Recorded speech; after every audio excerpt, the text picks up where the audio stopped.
vocês? No vídeo de hoje eu trouxe outra convidada muito especial, que é minha outra irmã. Oi, gente, tudo bem? Eu me chamo Eliane e também estou cursando pedagogia.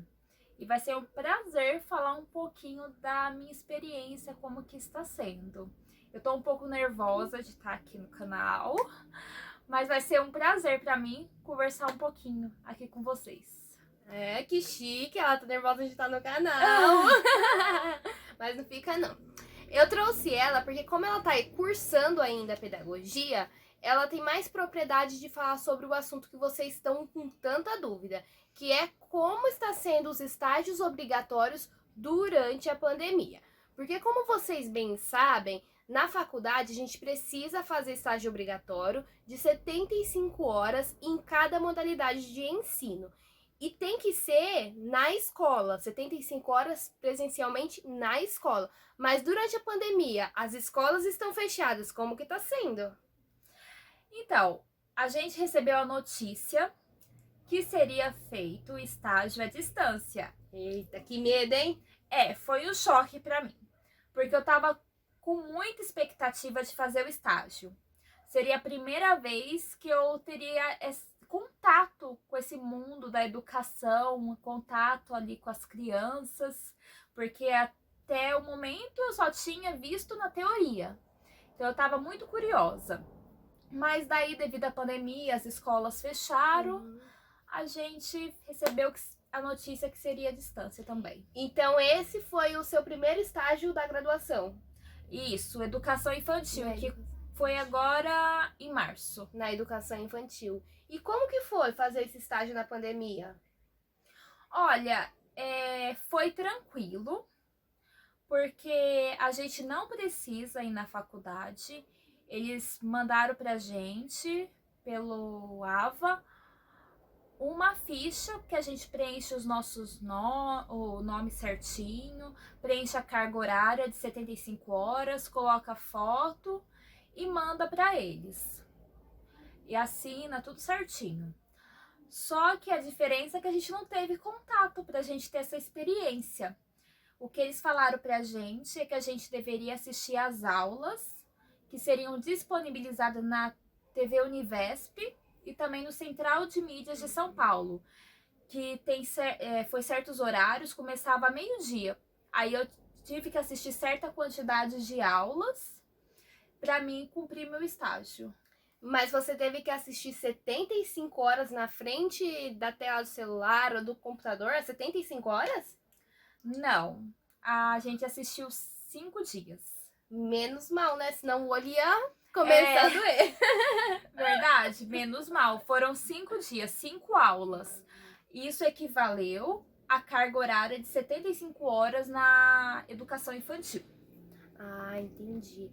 Quando a gente vai fazer o estágio obrigatório, tem que assinar todos os dias na frente. Você faz a descrição do que você viu na sala de aula e na frente o professor responsável, o titular da sala, tem que assinar.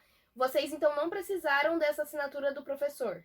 Não, no nosso caso não precisou dessa assinatura, mas a gente precisou relatar o que a gente estava observando na aula. Então a gente colocou o dia, o horário que foi assistido a aula, todos os detalhes do que foi passado para as crianças naquele dia, as histórias que foram contadas, as atividades que foram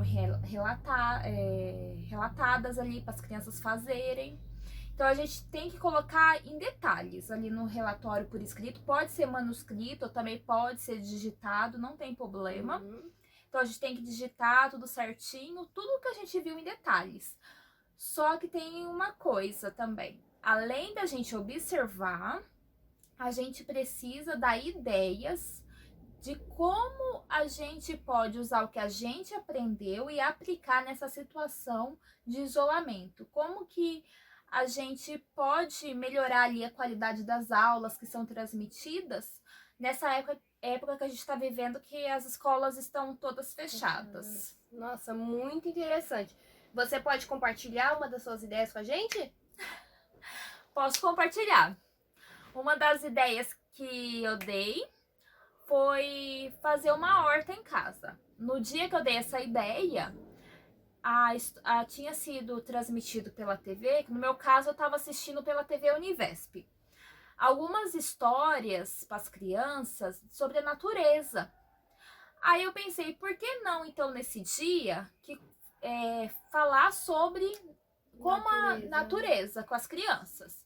Então eu coloquei no meu relatório que os pais poderiam ser incentivados a fazerem uma horta em casa, porque assim as crianças iriam observar cores, os sentidos, ver ali a plantinha crescer, e seria bom porque na época de isolamento que nós estamos, ter uma horta em casa seria excelente, e iria trabalhar todos os sentidos das crianças conforme a gente aprendeu que a gente deve trabalhar em sala de aula. Sim. Você ficou triste quando ficou sabendo que não ia fazer o estágio presencialmente? Fiquei bem triste. E tô triste ainda porque agora eu entrei no 4º semestre e agora eu tenho mais um estágio para fazer, que é o estágio que eu queria muito participar, que é o ensino Alfabetização, né? Isso, de primeira ao 5º ano. Ao 5º ano, isso. Sim. Então eu queria muito participar. E agora já veio o relatório que a gente tem até fevereiro para entregar o nosso estágio à distância de novo. Então eu tenho que começar agora a me preparar e assistir as aulas novamente. Sim, é verdade. Mas você acha que dessa forma você tá conseguindo adquirir algum conhecimento, tá pegando um pouco de experiência, mesmo sendo virtual? Eu acredito que conhecimento sim, até dá para aprender sim. Só que eu creio que eu tô perdendo bastante também nessa parte. Ah, mas não pensa assim que você tá perdendo. Tá faltando! Mas vai dar certo. Porque oportunidade, tudo que a gente vai aprender, a gente vai acabar aprendendo na prática, no dia a dia. Então, talvez você tá aprendendo mais sobre um assunto, determinado assunto, do que do outro. Mas quando você estiver no dia a dia, você vai aprender a atuar. Independente se você fez o estágio presencialmente ou não, você vai aprender a atuar. Você vai ter auxílio das outras professoras. Se você pegar uma gestão legal, uma gestão bacana, você vai ser acolhida pela gestão, que vai te orientar no que você deve fazer ou não. E você tá pegando prática em fazer relatório. Isso é verdade. Tá aí uma professora formada falando, me dando dica, que é bom pra aquelas que também estão entrando agora, começando a fazer desse semestre o estágio à distância, né? Então, realmente, isso aí motiva a gente, né? Saber que a gente vai aprender na prática mesmo. E a gente tá aprendendo a fazer relatórios direitinho, vamos praticando. Ah, sim, porque os relatórios na educação infantil, ele é primordial. É a base, na verdade, da educação infantil, é você fazer relatório. Então, você já vai praticando os relatórios. Na prática, vai dar certo. Vai dar tudo certo. Tamanho de relatório. Vocês têm um padrão para seguir na hora de escrever o relatório certinho. Ai, tem que fazer 2 páginas. Ai, tem que fazer 1,5 páginas. Tem que fazer 1 parágrafo. Tem uma quantidade certa? No mínimo são 2 páginas. No mínimo. Mas o último relatório que eu fiz deu 9 páginas digitadas. Porque a hora que você explica em detalhes, acaba que fica um pouco mais longo. Você tem que colocar ali as suas ideias também, além de explicar certinho o que aconteceu nas aulas que você assistiu. E realmente, olhar o que estão pedindo. Você tem que olhar os que os professores estão pedindo para você colocar no relatório e seguir passo a passo. Porque algumas colegas que estão cursando também comigo acabaram sendo reprovadas, assim, pelo que eu sei. No estágio mesmo? No estágio, elas foram reprovadas no estágio, daí elas tiveram de fazer novamente.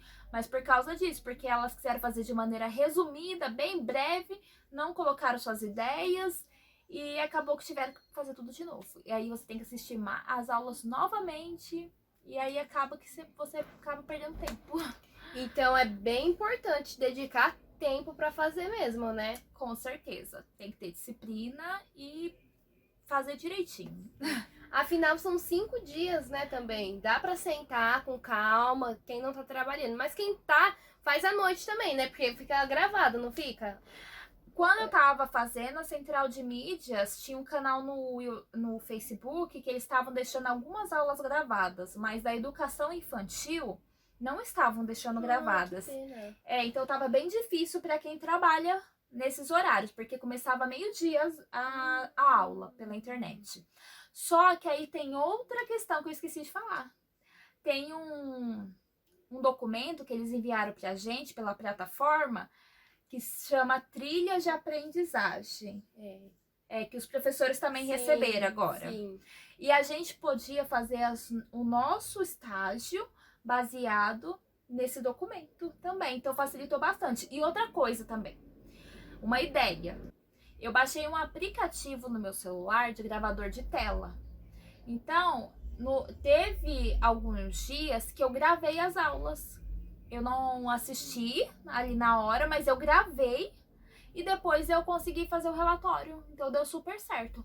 Mas tem um documento também que eles enviaram. Então tem como fazer, mesmo estando trabalhando, dá pra fazer. Até mais fácil do que presencial nesse caso. Sim, acaba sendo mais fácil e ocupando, assim, menos tempo. Apesar de você ter que sentar para pensar no seu relatório, ocupa menos tempo, né? Porque você faz na sua casa, tranquila. E como que é feito através do documento Trilhas de Aprendizagem? Como que era feito a opção? Lá tinha também algumas atividades que os professores poderiam fazer. Então, seguia a mesma coisa. Você teria que ler o relatório, a explicação das atividades e basear seu relatório naquilo, explicando certinho o que você leu e colocando as ideias que você tem sobre o isolamento, como que pode a gente atuar nessa época. Ah, entendi. Também no relatório é a mesma coisa, não muda nada. E outra coisa, demorou muito pro seu estágio ser aceito? Demorou bastante, tive que ter paciência. Foram uns 3 ou 4 meses. Caramba! Demorou bastante. Agora nós estamos em setembro.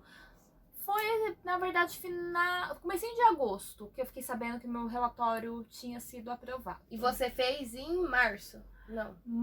Abril. Enviei em abril. Então Nossa. demorou bastante. E tem algumas meninas ainda que estão em processo ainda de análise. Meu Deus, que aflição, né? Muita aflição, a gente fica com muita ansiedade. Mas eu acho que deve ser porque a faculdade está muito sobrecarregada, porque até as pessoas que faziam de maneira presencial agora estão fazendo estágio à distância, estão enviando relatório. Então são muitos relatórios para serem corrigidos. Então provavelmente eu penso que deve ser isso. Então tem que ter paciência. Tem que ter paciência mesmo. Você tem alguma dica para quem está iniciando o estágio, para quem está inseguro com EAD durante a pandemia? Foque em disciplina. EAD, na verdade, você já tem que ter muita disciplina. Ainda mais agora, na situação atual, que a gente não vai ter a oportunidade de fazer o estágio de maneira presencial, indo a uma escola. Então, a gente tem que ver certinho os horários que vão ser transmitidas as aulas pela internet e focar e tirar o máximo de proveito. Você vai tirar aquele momento para você se aprofundar, fazer valer a pena o seu tempo que você tá ali, seja 2, 3 horas na frente da televisão ou da internet assistindo, você tem que fazer valer a pena. Então tira tudo que você puder de conhecimento naquelas horas que você tirou para fazer o seu estágio. Na hora de fazer o relatório, pensar bem como você pode usar o que foi transmitido pela televisão, com o que você aprendeu, as normas, colocar em prática. Meditar sobre como que você vai poder usar isso quando você estiver atuando na sala de aula. Mas quanto à insegurança, achar que vai ser difícil ou algo assim, não é difícil. É até um treinamento para quem vai atuar em sala de aula. Vai ter que escrever muito, vai ter que aprender bem a se comunicar por meio das palavras. Então é uma ótima oportunidade na escrita. A gente tem que ter uma gramática boa na hora de escrever, porque afinal nós seremos professores, então a gente precisa escrever bem. Então é uma maneira da gente praticar. Realmente. Então, primeiramente, eu queria agradecer a nossa convidada muito especial que esteve aqui hoje, esclarecendo várias dúvidas, que é sobre fazer o estágio no meio dessa loucura que é a pandemia, né?